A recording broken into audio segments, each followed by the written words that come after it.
தமிழர்களின் number one choice Tamil matrimony. தெய்வத்தின் அருள் இப்போது உங்கள் கையில். 100% தூய்மையான சில்வர் காயின் உங்கள் இஷ்ட தெய்வத்தின் அழகான உருவத்துடன் உடனே ஆர்டர் செய்ய நிபுராவை அணுகுங்கள். இந்த ஜகத்தில் அனைத்து உயிர்களையும் படைத்து இந்த உலகம் உய்ய வழிவகைத செய்த நாள் இந்த மக நட்சத்திரம். அதனால தான் அந்த மகத்துக்கு மட்டும் தனி சிறப்பு உண்டு. எப்பயுமே எதை செய்தாலும் மகத்தில் செய் வெற்றி கிடைக்கும்னு சொல்லுவாங்க. மகத்தில் செய்கிறதுல என்னென்னு கேட்டினா எந்த ஒரு நாளும் திதியும் கரணமும் பார்க்குற அவசியமே இல்லை. 6 கோள்கள் கும்ப வீட்டில் இருக்கு. இது அதிசயம். 6 கிரகமும் ஒரு குடத்துக்குள்ள உட்காருதுன்னா எப்படிப்பட்ட ஒரு நாள் இந்த நாள். இந்த மகாமகம் எப்போ வந்ததுன்னு கேட்டிங்கன்னா 149 ஆண்டுகளுக்கு முன்பு 1877 வருடம் வந்தது. அந்த கும்பம் மகாமகம் இன்று 2/3/2026 வருது. நாம் எத்தனை பிறப்புகளையும் எத்தனை ஜென்மங்களிலையும் நாம் செய்த அனைத்து பாவவினைகளையும் போக்கி அருளக்கூடிய ஒரு உன்னதமான ஒரு நாள். இந்த நாளில் அன்று கும்பகோணம் சென்று மகாமக குளத்தில் நீராடி. ஆதன ஆன்மீகம் நேயர்களுக்கு ஷாம்லாவின் அன்பு கலந்த வணக்கங்கள். நம்ம ஆதன ஆன்மீகத்துல ஆன்மீகம் சம்பந்தப்பட்ட பல கேள்விகளுக்குமே தினந்தோறும் ஒவ்வொரு வகைகள்ல பதில்களை பார்த்துக்கிட்டு இருக்கோம். அந்த வகையில இன்னைக்கு நம்மோடு ஆன்மீகம், ஜோதிடம், வாஸ்துன்னு பல்துறை வித்தகரா இருக்கக்கூடிய அம்பல செல்வன் பழனிமுருகன் ஐயா அவர்கள் இன்னைக்கு நம்மோடு இணைஞ்சிருக்கிறாரு. நிறைய விஷயங்களை கேட்டு தெரிஞ்சுக்கலாம். வணக்கம் சார். வணக்கம். எப்படி இருக்கீங்க? மாசி பிறந்துருச்சு. எல்லாருமே ரொம்ப எதிர்பார்ப்போட இருப்பாங்க. மாசினாலே மாசி மகம்னுவாங்க. கண்டிப்பா இந்த முறை சூரிய கிரகணத்தோட சேர்ந்து வருது அப்படிங்கிற மாதிரி நிறைய விஷயங்கள் நாங்க கேள்விப்படுறோம். நீங்க ஏதாவது ஒரு விஷயம்னா முதல்ல சொல்லுவீங்க ஆதனுக்கு என்ன எதிர்பார்க்கலாம் இந்த மாசி மாதத்துல இந்த விஷயம் இருக்கு, இதை யாருமே மிஸ் பண்ணிடாதீங்க அப்படின்னா என்ன சொல்லலாம்? அதாவது மகம் என்பது ஜகத்தை குறிக்கும்பாங்க. மகத்தில் பிறந்தவன் ஜகத்தை ஆளணும். இந்த மகத்திற்கும் ஜகத்திற்கும், ஜகம்னா உலகம், ரெண்டுக்குமே ஒரு பெரிய தொடர்பு உண்டுது. அதனால தான் மகத்துக்கு அவ்வளோ சிறப்பான ஒரு நட்சத்திரத்தில் ஒரு அற்புதமான ஒரு இதை கொடுத்துருக்காங்க. காலபுருஷ தத்துவத்தில் 5வது ராசியாக வரக்கூடிய சிம்மத்தில் வரக்கூடிய முதல் நட்சத்திரம் மகம். ஏன்னா அகத்துக்குள்ள இருக்கக்கூடிய இறைவன் இந்த ஜகத்தில் அனைத்து உயிர்களையும் படைத்து இந்த உலகம் உய்ய வழிவகைத செய்த நாள் இந்த மக நட்சத்திரம்.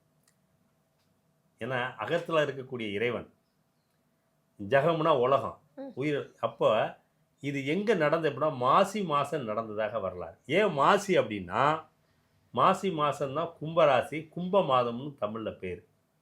அப்போ அந்த கும்ப மாதத்தில் வரக்கூடிய மக நட்சத்திரம் அப்படின்னு கேட்டிங்கன்னா கும்பத்தில் சூரியன் அமர்ந்திருக்க, சந்திரன் சிம்மத்தில் அமர்ந்திருக்க, சூரியனும் சந்திரமும் எது இருக்குன்னு அன்னைக்கு பௌர்ணமி திதி, முழு நிலவு, பூர்ணிமான்னு சொல்லக்கூடிய அந்த நாளில் தான் மகம். ஒவ்வொரு வருடமும் மாசி மாதம் வரக்கூடிய பௌர்ணமி திதி மக நட்சத்திரம். அதுதான் உயிர்களுக்கு உகந்த நாள். அந்த உயிர்கள் உலகத்தில் வாழ்வதற்கான வகை செய்த நாள். இறைவன் வேடுவனாக, வேடு வரியனாக சிவபெருமானே வேடுவனாக உயிர்க்கு, அதாவது கலசத்தில் இருந்த அந்த உயிர்களை இந்த உலகத்துக்கு தன்னுடைய அம்பாள் அதை எய்து அதனுடைய அந்த குடத்தை உடைத்து இந்த உயிர்களும் உலகமும் பிரளயத்திலிருந்து ஒடுங்கியவனும் திருப்பி உற்பத்தி செய்து படைத்திட்ட நாள் இந்த மாசி மகம். அதனால தான் அந்த மகத்துக்கு மட்டும் தனி சிறப்பு உண்டு. எப்பயுமே எதை செய்தாலும் மகத்தில் செய் வெற்றி கிடைக்கும்னு சொல்லுவாங்க. மகத்தில் செய்கிறதுல என்னென்னு கேட்டினா எந்த ஒரு நாளும் திதியும் கரணமும் பார்க்குற அவசியமே இல்லை. மாசி மாதம் மக நட்சத்திரமா உனக்கு எல்லா காரியமும் ஜெயம் சித்தி ஆகுன்றது உண்மை. ஏன்னா அப்பேற்பட்ட மாதம் இந்த மாசி மாதம் வரக்கூடிய மக நட்சத்திரம். அதில் நீங்கள் கேட்ட கேள்வி என்ன கேட்டிங்கன்னா இந்த வருஷத்துக்குரிய மகத்துடைய சிறப்பு என்ன, மாதந்தோறும் மக நட்சத்திரம் வரும். ஆனால் வருடந்தோறும் வரக்கூடிய நட்சத்திரத்தில் மாசி மகம் விசேஷமானது. அதுக்கப்புறம் பார்த்தீங்கன்னா மகாமகம் விசேஷமானது. மகாமகம் அப்படிங்கிறது பார்த்தீங்கன்னா குரு கும்பத்தில் அமர்ந்திருக்க அந்த மாதம் வரக்கூடிய அந்த வருடம் வரக்கூடிய மகம் மகாமகம் பேர். 12 ஆண்டுகளுக்கு ஒரு முறை வரக்கூடியது மகம். வருடத்துக்கு வரக்கூடியது மாசி மகம், 12 ஆண்டுகளுக்கு வருது மகாமகம்னு பேர். அடுத்து வந்து பார்த்தீங்கன்னா 30 ஆண்டுகளுக்கு ஒரு மகம் வரும். 12 சேர்க்கும் 24 36. இப்படி ஒவ்வொரு காலகட்டத்திலையும் இந்த மகத்துக்கு வந்து சிறப்பு வந்து கொண்டே இருக்கும். ஆனால் இந்த வருடம் வரக்கூடிய மகத்தினுடைய சிறப்பு வந்து எண்ணிலடங்கா. ஏன்னா இது கிரகணம்னு சொல்லக்கூடாது. என்னன்னு கேட்டிங்கன்னாம்மா, இந்த வருஷம் ஒரு அற்புதம் என்னன்னு கேட்டிங்கன்னா, இந்த குடத்துக்குள்ள கும்பம் என்ற கலசத்துக்குள்ள அத்தனை கிரகங்களும் அன்னைக்கு அடக்கம். எல்லா உண்மையிலேயே இறைவன் வந்து அந்த கலசத்தில் இருந்து உயிர்களை உற்பத்தி செய்த நாள் அந்த நாள் தான் சொல்லணும். என்னன்னு கேட்டிங்கன்னா, இறைவன் கோள்களில் நான், அதாவது பட்சிகளில் நான் கருடன், சமித்துகளில் நான் அரசு, மச்சத்தில் நான் மகரம், ரிஷிகளில் நான் வசிஷ்டன் அப்படின்னு இறைவன் சொல்கிறார். நான் எப்படியெல்லாம் இருக்கிறேன், கனிகளில் நான் எலுமிச்சை, கனிகளில் நான் எலுமிச்சை நான் தாங்கிறார். ஆனால் அப்படிப்பட்ட இறைவன் பரம்பொருள் என்ன சொல்கிறார்னா, கோள்களில் நான் வியாழன்ற, நவகோள்களில் வியாழன் நான் தான், குரு நான் தான்ப்பா அப்படிங்கிறார். அப்போது அந்த குரு வந்து கும்பத்தில் அமர்ந்திருக்கும் பொழுது வரக்கூடியது மகாமகம் இல்லைங்களா. ஆனால் இந்த மகத்தின் சிறப்பு என்ன அப்படின்னு கேட்டிங்கன்னா, கும்பத்திலிருந்து குரு 5ஆம் இடத்துல மிதுனத்தில் இருந்து தனது 9வது பார்வையால், 9ஆம் பார்வை என்பது முக்திக்குரிய பார்வை, குருமார்களுடைய பார்வை, பாக்கியஸ்தானத்துக்குரிய பாக்கியம், விபவ பாக்கியம் சொல்லக்கூடிய, அதாவது நன்மை தரக்கூடிய பார்வை, கருணை பார்வை இல்லை. அவனை வந்து வாழ்க்கையில் முன்னேற்றம் தரக்கூடிய பார்வை, தீமைகளை அகற்றி நன்மையோட போய் அந்த 9ஆம் பார்வையால் கும்பத்தை பார்க்குறாரு. கும்பராசியிலிருந்து 5ஆம் இடத்துல அமர்ந்து தனது 9வது பார்வையால் கும்பராசியை பார்க்குறாரு. இது என்ன சிறப்புன்னு கேட்டிங்கன்னா, அந்த கும்பத்தில் அன்றைய தினம் 6 கோள்கள் கும்ப வீட்டில் இருக்குது. இது அதிசயம். 6 கிரகமும் ஒரே வீட்டில் இருக்குமா? என்னன்னு கேளுங்க. என்ன மாசி மாதம் பார்த்தீங்கன்னா மகத்துக்குரிய, அதாவது கும்பத்துக்குரிய சூரியன் கும்பத்தில், சனி பகவான் அங்கே, ராகு பகவான் அங்கே, சுக்கிர பகவான் அதே வீடு, புதன் பகவான் அதே வீடு, செவ்வாய் பகவான் அதே வீடு. 6 கிரகமும் ஒரு குடத்துக்குள்ள வந்து உட்காருதுன்னா எப்படிப்பட்ட ஒரு நாள் இந்த நாள்? எப்படி சார் அது? நல்ல அதாம்மா, இது வந்து ஒரு அற்புதமான ஒரு நாள். அதாவது எல்லாருடைய ஊழ்வினை, கர்ம பலன், முன்வினை தோஷம், பல ஜென்மங்களை செய்யக்கூடிய எல்லாத்துக்கும் தீர்வு ஆகக்கூடிய ஒரு நாள். அதாவது 7 கடலையும் ஒரு குடத்தில் அடக்குனார் யாரு? அகஸ்திய முனி. ஏன்னா எப்போ கண்ட்ரோல் ஆவாங்க? எல்லாரும் ஒரு இடத்துக்குள்ள வந்தாங்கன்னா அவங்க கண்ட்ரோலுக்குள்ள போக முடியும். அப்போ 6 கிரகமும் குடத்துக்குள்ள வந்த உடனே அவங்க கண்ட்ரோலை, யாருடைய கண்ட்ரோலுக்கு வந்துட்டாங்க பார்த்துங்க? குரு பகவானுடைய, இறைவனுடைய பார்வையில் வந்தோன்னா அவருடைய கண்ட்ரோலில் எல்லா கிரகமும் வந்து அடங்கிருச்சு. அதே அவங்க 7ஆம் பார்வையா 6ஆம் இடத்துல கும்பத்தில் இருக்கிறவங்க அங்கே சந்திரனையும் கேதுவையும் 7ஆம் பார்வையாக பார்க்குறாங்க. அப்போ 6 கிரகம் கும்பத்தில், சந்திரனும் கேது சிம்மத்தில், 8 ஆச்சுங்களா, மிதுனத்தில் 1 9. அப்போ இந்த 6 கிரகமும் கும்பத்தில் அமர்ந்து சந்திரனும் கேதும் சேரும் பொழுது இது கிரகண தோஷம், சந்திர கிரகண தோஷம்னு சொல்லி சொல்லுவாங்க. ஆனால் இந்த கிரகணம் அப்படிங்கிறது என்னது கேட்டிங்கன்னா, மறுமலர்ச்சியை கொடுக்கக்கூடிய ஒரு கிரகணம், வளர்ச்சியை கொடுக்கக்கூடிய கிரகணம், வெற்றியை தரக்கூடிய ஒரு அமைப்பு. ஏன்னா எல்லா கிரகங்களையும் குடத்துக்குள் ஒடுக்கி எல்லாம் வல்ல எம்பெருமான் அவரவர்கள் வினையையும் கர்மாவையும் போக்கி அவர்களுடைய வாழ்க்கையில் அடுத்த கட்டத்துக்கு மறுபிறப்பு, மறு ஜென்மங்களும் அவங்களை புனிதமாக்குவதற்கான காலத்தை செய்யக்கூடிய, காரியத்தை செய்யக்கூடிய காலம் இந்த வருஷம் இருக்கக்கூடிய மகாமகம். இந்த மகாமகம் எப்போ வந்ததுன்னு கேட்டிங்கன்னா, 149 ஆண்டுகளுக்கு முன்பு 1877ஆம் வருடம் வந்தது. 149 வருடம் கழிச்சு இப்போ வருது. 149 வருடம் கழிச்சு 27/2/1877ஆம் நாள் நடந்த அந்த கும்பம் மகாமகம் இன்று 2/3/2026 வருது. அதாவது 2ஆம் தேதி மார்ச் மாதம் 2026 காலையில் 7:30 மணிக்கு மேலே மக நட்சத்திரம் ஆரம்பிக்குது. மறுநாள் 7:30 வரைக்கும் இருக்குது. 3ஆம் தேதி காலையில் 8 மணிக்கு இருக்குது மக நட்சத்திரம் இருக்குது. இந்த நாள் வந்து எப்போ வந்துருக்கு கேட்டிங்களா? கிட்டத்தட்ட 150 ஆண்டுகளுக்கு முன்னாடி, 149 வருடத்திற்கு முன்னாடி வந்தது.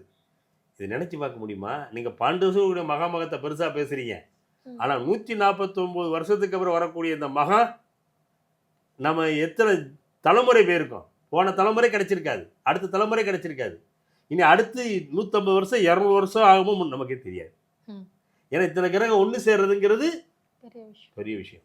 அப்போ அப்பேற்பட்ட இந்த நாளில், அதுவும் இந்த வருடத்தில் நிகழ்வதனால், இந்த காலகட்டத்தில் வசிக்கக்கூடிய வாழக்கூடிய நாமெல்லாம் பாக்கியம் செய்திருக்கிறோம், நாமெல்லாம் புண்ணியம் செய்திருக்கிறோம். ஏனென்றால் இறைவன் நம்மளை ஒரு குடத்துக்குள் அடக்கி நம்முடைய கர்மாவையும் ஊழ்வினையும் போக்கி நமக்கு அடுத்த பிறப்புக்கும் அடுத்து மோட்சம் என்ற பேரின்ப வீட்டிற்கும் நமது சந்ததிகள் தலைமுறைகளை சிறத்து ஓங்குவதற்கும் இந்த உலகம் உய்வதற்கும் உயிர்கள் நலம்பெற வாழ்வதற்கும் அப்படிப்பட்ட ஒரு கருணை கடலான இந்த செயலை இறைவன் அன்று செய்ய இருக்கிறார். எனவே எதை தவற விட்டாலும் இந்த நாளை தவற விடாதீர்கள்.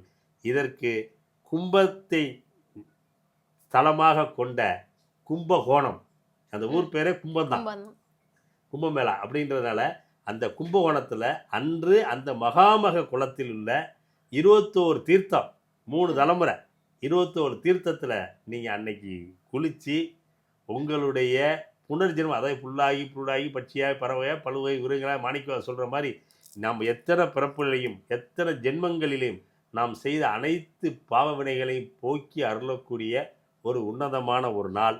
இந்த நாளில் அன்று கும்பகோணம் சென்று மகாமக குளத்தில் நீராடி அந்த கும்பேஸ்வரர் ஆலயத்தை தரிசனம் கண்டு ஆதி கும்பேஸ்வரர் வணங்கி அங்கே இருக்கிற மங்களாம்பிகை, எல்லாத்தையும் கொடுக்கக்கூடிய மங்களாம்பிகை வணங்கி வந்தீங்க அப்படின்னு கேட்டிங்கன்னா உங்கள் வாழ்க்கையில் இன்பம் இன்பம் இன்பம், ஆனந்தம் ஆனந்தம் பேரானந்தம்.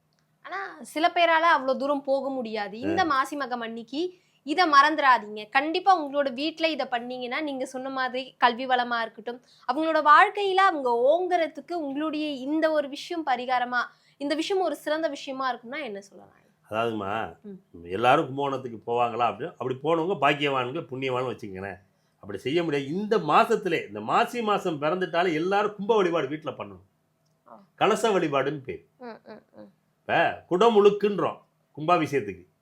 அந்த குடத்திலிருந்து சுவாமிக்கு வந்து அபிஷேகம் பண்ணால் தானே சாமிக்கு சாங்கித்தியம் வருது, உயிரோட்டம் வருது. அப்போ குடமுழுக்கு வந்து எவ்வளோ முக்கியமான, இந்த வருடம் நிறைய குடமுழுக்கு நிறைய ஆலயங்களில் நடந்திருக்கு, அதை நான் பார்க்குறேன். இப்போ எவ்வளோ ஆலயங்களில் எவ்வளோ சிறப்பாக இன்றைக்கெல்லாம் வந்து புதுப்பிக்கப்பட்டு அத்தனை ஆலயங்கள்லையும் குடமுழுக்கு எங்கெங்கோ இருக்கிற ஆலயம் குடமுழுக்கு நடந்து. அப்போ இறைவனுடைய சாங்கித்தியம் அதிகமாயிருச்சு இந்த மண்ணில், இறைசக்தியினுடைய மாண்மை அதிகமாயிருச்சு, இறைசக்தியினுடைய பக்தி மார்க்கம் அதிகமாயிருச்சு, மக்களுக்கு ஆன்மீகம் கூடிருச்சு அப்படிங்கிறது நல்ல தெளிவாக தெரியுது. ஏன்னா ஒவ்வொரு ஆலயங்களும் கூட்டங்களை பார்த்து அப்படின்னு பார்த்தீங்கன்னா ஆன்மீகத்தினுடைய வளர்ச்சி, ஆன்மீகத்தினுடைய எழுச்சி, ஆன்மீகத்துடைய வீரியம் வந்து ரொம்ப அதி உன்னதமாக கிளம்பி இருக்கு அப்படிங்கிறது மட்டும் இப்போ நல்லா தெரியுது. மக்கள் மத்தியில் இதில் இருக்குது, கண்ணுக்கு தெரியாத ஒரு பேராற்றல் இருக்குது, அது பரம்பொருள் இருக்குது, இறைசக்தி இருக்குது அப்படிங்கிற உணரக்கூடிய காலகட்டமாக இப்போ வந்திருக்குது. அதனுடைய பலன் தான் இன்றைக்கி திருவண்ணாமலை எடுத்துங்க, திருப்பதி எடுத்துக்கங்க, எல்லா ஆலயங்களிலும் கூட்டம். சிவராத்திரி எடுத்தால் கூட்டம், நவராத்திரி எடுத்தால் கூட்டம், எல்லாமே திருவிழாக்களில் பூரா ஆலயங்கள் இவ்வளோ மக்கள் முந்தி கிடையாது. இவ்வளோ ஜனங்கள் கூடுவதற்கு காரணம் என்னன்னு கேட்டிங்கன்னா இறைவனுடைய அருளாற்றலுடைய மகிமையை மக்கள் உணர ஆரம்பித்து விட்டார்கள். அதனால தான் இன்றைக்கி இவ்வளவு. ஏன்னா கோயில் இருக்கக்கூடிய பூசாரி பொய்யா இருக்கலாம், ஆனால் இறைவன் பொய் இல்லை. அப்போ இதில் வந்து நான் என்ன சொல்கிறேன் கேட்டிங்கன்னா, அந்த மாதிரி கும்ப மேளாவுக்கு கும்பகோணத்துக்கு போக முடியாத மக்கள் அன்றைய ஒரு தினமாவது வீட்டில் கலசத்தை வைத்து, கலசத்தில் நீர் விட்டு, அது மண் கலசமாக இருக்கலாம், பித்தளை, ஏதோ ஒரு கலசம், அதில் நீர் எடுத்து நீரில் வந்து கங்காதேவியை ஆகாவனம் பண்ணணும். நம்ம வீட்டில் இருக்கிற நல்ல தண்ணியை எடுத்து சுத்தம் பண்ணது கங்கையே அதில் வந்து ஆகாவனம்னா எழுந்தருள் பண்ணணும். கங்காதேவியே இந்த குடத்தில் வந்து நீங்கள் எழுந்தருள் செய்க அப்படின்னு தமிழில் அவங்க மொழியில் அந்த கங்காதை எழுந்தருள் செய்து அதில் நறுமண திரவியங்கள் அதில் போடலாம். அந்த தீர்த்தத்தில் திரவிய பொடின்னு கூட விற்கிது. அதை திரவியங்களை போட்டு மாவிளை வச்சு, மாவிளை மேலே தேங்காய் வச்சு கலசமாக்கி அந்த கலசத்தில் நூலாக சுற்றி இருக்கணும். முதல்ல எப்படி நூல் சுற்றி அந்த கலசத்தை அதில் மஞ்சள் குங்குமம்லாம் வச்சு அந்த கலசம் வைக்கிற இதில் வந்து ஒரு பலகையில் வைக்கலாம், ஒரு வாழை இலையை போட்டு தாமரை போட்டு அதில் அரிசி வச்சு அந்த கலசத்துக்கு மாலையெல்லாம் போட்டு அதை வந்து கும்பலட்சுமி கலசம். இந்த கலசத்தை நினைவச்சு அந்த மக நட்சத்திரத்துக்கு முத நாளும் அன்னைக்கு மறுநாள் 3 தினங்கள் அந்த கலசத்தை வந்து நீங்கள் வழிபாடு பண்ணணும். முத நாள் விநாயகரை எழுந்தருளை செய்துட்டு அதுக்கடுத்து அந்த கலசத்தில் நவகோள்களை நீங்கள் வந்து ஆகவனமாக அப்போ நவக்கோள்களை பற்றி உங்களுக்கு செய்ய முடியும்னா கோளறு பதிகை படிக்கலாம். ஏன்னா எல்லா கோளும் அங்கே எழுந்தருள் பண்ணியிருக்கு. அதனால் கோளறு பதிகை நீங்கள் படிக்கலாம். உங்கள் விரும்பிய தெய்வங்கள், இஷ்ட தெய்வங்கள், அதனுடைய மந்திரங்களை நீங்கள் தாராளமாக அதில் சொல்லலாம். இறைவனை எந்தெந்த தெய்வம் செய்து மறுநாள், 3ஆம் நாள் 3 தினங்களும் உங்களுக்கு என்ன நைவேத்தியம் பண்ண முடியுமோ அதை படைச்சி அந்த கலசத்தில் வந்து இறைவனை நினைச்சு வணங்கி வழிபாடு செய்து அந்த 3ஆவது நாள் மறுநாள் முடியும் பொழுது அந்த கலச தீர்த்தத்தை நீங்கள் குளிக்கும் பொழுது வீட்டில் உள்ள எல்லாரும் எடுத்து குளிச்சுக்கணும். அது ஒரு மகாமகம். அது ஒரு மகம். அங்கே போய் குளத்துல போய் குளிச்சது ஒன்று, முடியாதவங்க என்ன செய்யறீங்க, அதை நீங்கள் அந்த சாமியை நினைச்சு ஆதி கும்பேஸ்வரர் நினைச்சு நீங்கள் வீட்டில் வச்சு வழிபாடு பண்ணிக்கலாம். பண்ணி அந்த கலச தீர்த்தத்தை நீங்கள் எல்லாரும் குளிங்க.